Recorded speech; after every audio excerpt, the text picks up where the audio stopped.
Closed system work in various processes. థర్మోడైనమిక్స్లో ఈ process గురించి మనం ఎందుకు స్టడీ చేస్తామంటే, ప్రీవియస్గా సైంటిస్టులు నెంబర్ ఆఫ్ ఎక్స్పెరిమెంట్స్ కండక్ట్ చేసి హీట్ని ఎఫెక్టివ్గా వర్క్ ఎలా కన్వర్ట్ చేయాలి అని స్టడీ చేసేటప్పుడు ఈ ప్రాసెస్లన్నీ వాళ్ళు ఎక్స్పెరిమెంట్స్ ద్వారా కండక్ట్ చేసి వచ్చినవి. సో అందులో first constant volume process.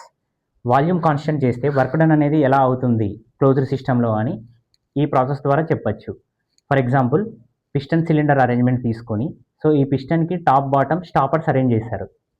So మనం ఎక్స్టర్నల్గా హీట్ సప్లై చేసినప్పుడు ఇక్కడ ఉండే గ్యాస్ మాలిక్యూల్స్ హీట్ని తీసుకొని టెంపరేచర్ ప్రెషర్ ఇంక్రీజ్ అవుతుంది. ఇంక్రీజ్ అయ్యి ఈ పిస్టన్ని పైకి అప్వర్డ్ పుష్ చేస్తాయి. పుష్ చేసినప్పుడు బట్ ఇక్కడ స్టాపర్స్ ఉండడం వల్ల దీని వాల్యూమ్ అనేది చేంజ్ అవ్వదు, only pressure and temperature increase అవుతుంది. సో మనకు work done equation, closed system work done equation is equal to integral of PdV. So ఇక్కడ చేంజ్ ఇన్ వాల్యూమ్ జీరో, ఎందుకంటే స్టాపర్స్ ఉన్నాయి కాబట్టి. సో వాల్యూమ్ చేంజ్ జీరో అయినప్పుడు work done అనేది always zero, ఎందుకంటే change in volume zero అయితే zero into P is always zero. So work done is zero, అంటే ఇక్కడ వర్క్ ఏం జరగట్లేదు. కాన్స్టెంట్ వాల్యూమ్ మెయింటైన్ చేసినప్పుడు మనం వర్క్ అనేది ఎక్స్ట్రాక్ట్ చేయలేము, it will be zero. Next constant pressure process. Constant pressure ప్రాసెస్ని ఐసోబారిక్ ప్రాసెస్ అని కూడా అంటాము. సపోజ్ ఇక్కడ ఎగ్జాంపుల్ పిస్టన్ సిలిండర్ అరేంజ్మెంట్ తీసుకుంటే, సో ఇక్కడ రిస్ట్రిక్షన్ ఏం చేయలేదు, అంటే ఇక్కడ స్టాపర్స్ ఏం పెట్టలేదు. సో మనం హీట్ సప్లై చేసినప్పుడు ఇక్కడ గ్యాస్ మాలిక్యూల్స్ అనేవి ఎనర్జిజైజ్ అయ్యి, సో ఇక్కడ టెంపరేచర్ ప్రెషర్ ఇంక్రీజ్ అవుతుంది. ఇంక్రీజ్ అయినప్పుడు ఈ పిస్టన్ అనేది పైకి నెట్టబడుతుంది, పుష్ అవుతుంది. సో ఈ పిస్టన్ పైకి మూవ్ అవుతే ప్రెషర్ అనేది కాన్స్టెంట్గా మెయింటైన్ అవుతుంది. ఇక్కడ పుష్ అయిన కొద్దీ ప్రెషర్ అనేది ఇక్కడ కాన్స్టెంట్ మెయింటైన్ అవుతుంది. సో మనకు work done equation for a closed system is equal to W is equal to integral of PdV. So ఇక్కడ వాల్యూమ్ చేంజ్ అవుతుంది, ప్రెషర్ అనేది కాన్స్టెంటే ఉంటుంది. So work done is equal to P into change in volume V2 minus V1. Practical example తీసుకుంటే, suppose 2 balloons తీసుకున్నాం. ఇది initial స్టేజ్లో, ఇది V1 volume of the balloon. So sunlight ద్వారా ఈ బెలూన్ మీద హీట్ పడుతుంది. హీట్ పడినప్పుడు లోపల ఉండే గ్యాస్ మాలిక్యూల్స్ అనేవి హై ప్రెషర్ హై టెంపరేచర్కి రీచ్ అవుతాయి. రీచ్ అయినప్పుడు ఇది ప్లాస్టిక్ కదా, బెలూన్ ప్లాస్టిక్ మెటీరియల్ అయినందువలన సో ఇది ఎక్స్పాండ్ అవుతుంది. అదే ఇది స్టీల్ అయితే ఎక్స్పాండ్ అవ్వదు, అప్పుడు మళ్ళీ ఇది కాన్స్టెంట్ వాల్యూమ్ అవుతుంది. కానీ ఇక్కడ ప్లాస్టిక్ బెలూన్ కాబట్టి టెంపరేచర్ ప్రెషర్ ఇంక్రీజ్ అయినప్పుడు ఈ ప్లాస్టిక్ ఎక్స్పాండ్ అవుతుంది. ఎక్స్పాండ్ అవ్వడం ఇన్ ద సెన్స్ ప్రెషర్ అనేది కాన్స్టెంట్గా మెయింటైన్ అవుతుంది. మెయింటైన్ అయ్యి వాల్యూమ్ చేంజ్ అవుతుంది. సో ఇక్కడ V1 వాల్యూమ్ ఉండేది, ఇక్కడ V2 వాల్యూమ్, అంటే కొంచెం వాల్యూమ్ పెద్దగా అవుతుంది, కానీ ప్రెషర్ అనేది రెండిట్లో సేమ్ ఉంటుంది. So pressure constant, change in volume, అంటే work done in a closed సిస్టంలో W is equal to P into V2 minus V1. ఇది constant pressure or isobaric process. Next constant temperature or isothermal process. Same దీనికి కూడా మనం piston cylinder arrangement తీసుకుంటాము. తీసుకొని external నుంచి heat supply చేస్తాము. మనం ఇక్కడ ఏంది టెంపరేచర్ కాన్స్టెంట్ మెయింటైన్ చేయాలి.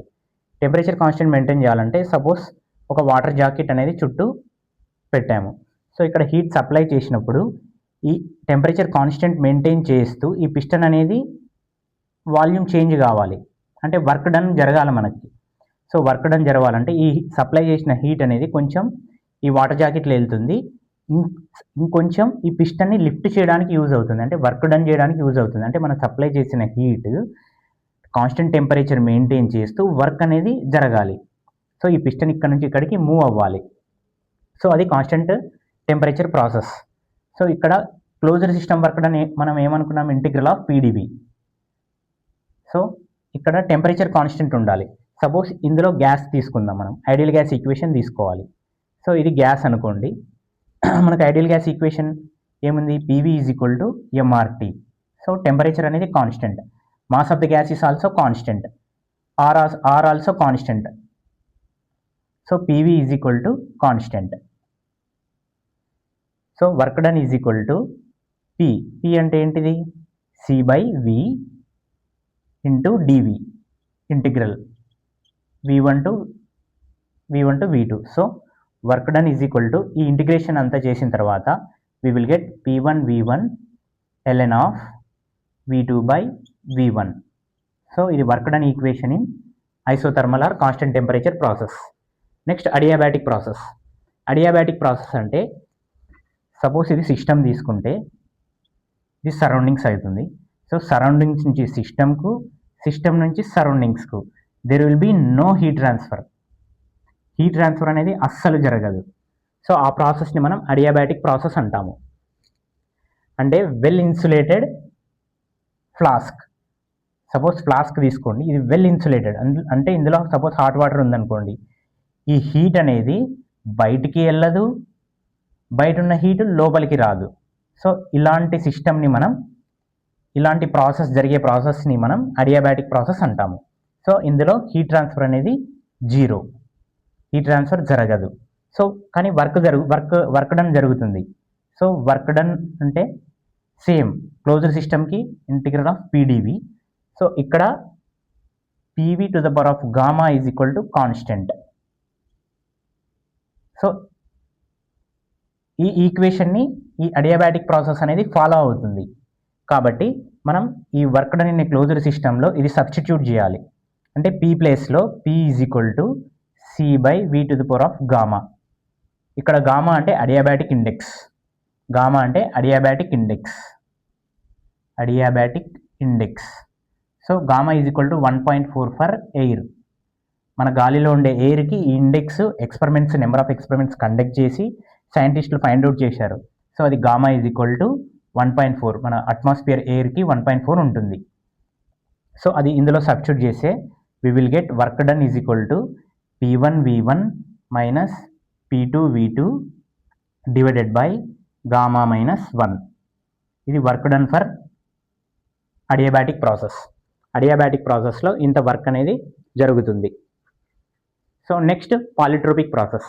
పాలిట్రోపిక్ ప్రాసెస్ కూడా సేమ్ అడియాబాటిక్ ప్రాసెస్ లాగానే ఉంటుంది. కానీ పాలిట్రోపిక్ ప్రాసెస్లో both heat will transfer and work also done.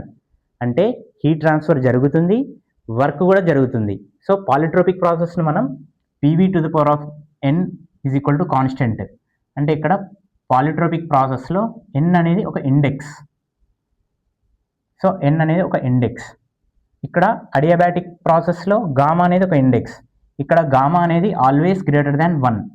ఇది వెరీ ఇంపార్టెంట్. గామా అనేది ఆల్వేస్ గ్రేటర్ దాన్ 1. ఇక్కడ పాలిట్రోపిక్ ప్రాసెస్లో PV to the power of n is equal to constant. So ఇక్కడ both heat and work transfer will happen. Heat transfer జరుగుతుంది, work transfer జరుగుతుంది. అదే adiabatic ప్రాసెస్లో there will be no heat transfer, only work అనేది జరుగుతుంది. Same work done కూడా adiabatic process P1 V1 minus P2 V2 dt by gamma minus 1. అదే పాలిట్రోపిక్లో కూడా same ఇదే డినోట్ అవుతుంది, P1 V1 minus P2 V2 divided by ఇక్కడ n minus 1. పాలిట్రోపిక్లో n minus 1 వస్తుంది. ఈ n అనేది ఇన్ బిట్వీన్ 1 to 1.4. అంటే n వాల్యూ అనేది always vary between 1 to 1.4. So ఈ 1 నుంచి 1.4 మధ్యలోనే ఈ పాలిట్రోపిక్ ఇండెక్స్ n అనేది ఉంటుంది, దాని యొక్క వాల్యూ అనేది ఉంటుంది. సో ఈ ప్రాసెస్ అన్నీ ఇప్పుడు చెప్పాను కదా, ఈ ప్రాసెస్ అన్నీ యూజ్ చేసుకొని మనం హీట్ ఎనర్జీని వర్క్గా ఎఫిషియెంట్గా ఎలా కన్వర్ట్ చేయాలి అని మనం డిఫరెంట్ ఇంజిన్స్ మీద, వాటి మీద, కంప్రెషర్స్ మీద టెస్ట్ చేసి మ్యాక్సిమం వర్క్ ఏ ప్రాసెస్ ద్వారా, ఏ నెంబర్ ఆఫ్ ప్రాసెస్ ద్వారా తెలుసుకోవచ్చు అని చెప్పేసి ఈ ప్రాసెస్ అన్ని స్టడీ చేస్తాము. ఈ ప్రాసెస్ స్టడీ చేసిన తర్వాత ఈ ప్రాసెస్ అన్ని మనం ఒక సైకిల్ అంటే ఈ ప్రాసెస్ అన్నీ కలిసి ఒక సైకిల్ని ఫామ్ చేస్తాం. ఎందుకంటే మనం కంటిన్యూస్గా వర్క్ని ఎక్స్ట్రాక్ట్ చేయాలంటే ఒక ప్రాసెస్ ద్వారా వర్క్ని కంటిన్యూస్గా ఎక్స్ట్రాక్ట్ చేయలేము. కాబట్టి ఒక సైకిల్ ద్వారా వర్క్ అనేది కంటిన్యూస్గా ఎక్స్ట్రాక్షన్ అవుతుంది. సపోజ్ ఇంజిన్ తీసుకోండి, ఇంజిన్లో మనం ఫ్యూయల్ పోసి వన్స్ కిక్ స్టార్ట్ చేస్తే బైక్ని, సో పిస్టన్స్ అనేవి కంటిన్యూస్గా బర్న్ అవుతూ ఉంటాయి. సో అది ఒక ప్రాసెస్లో అయితే జస్ట్ ఎనర్జీ ప్రొడ్యూస్ అయ్యి ఆగిపోతుంది. అదే సైకిల్ అయితే మనకు కంటిన్యూస్ వర్క్ జనరేట్ అవుతూ ఉంటుంది. కాబట్టి మనం ఫస్ట్ ప్రాసెస్ స్టడీ చేసిన తర్వాత ఈ ప్రాసెస్ అన్నీ ఏది బెటర్ అంటే ఎఫిషియెంట్ వర్క్ ఎలా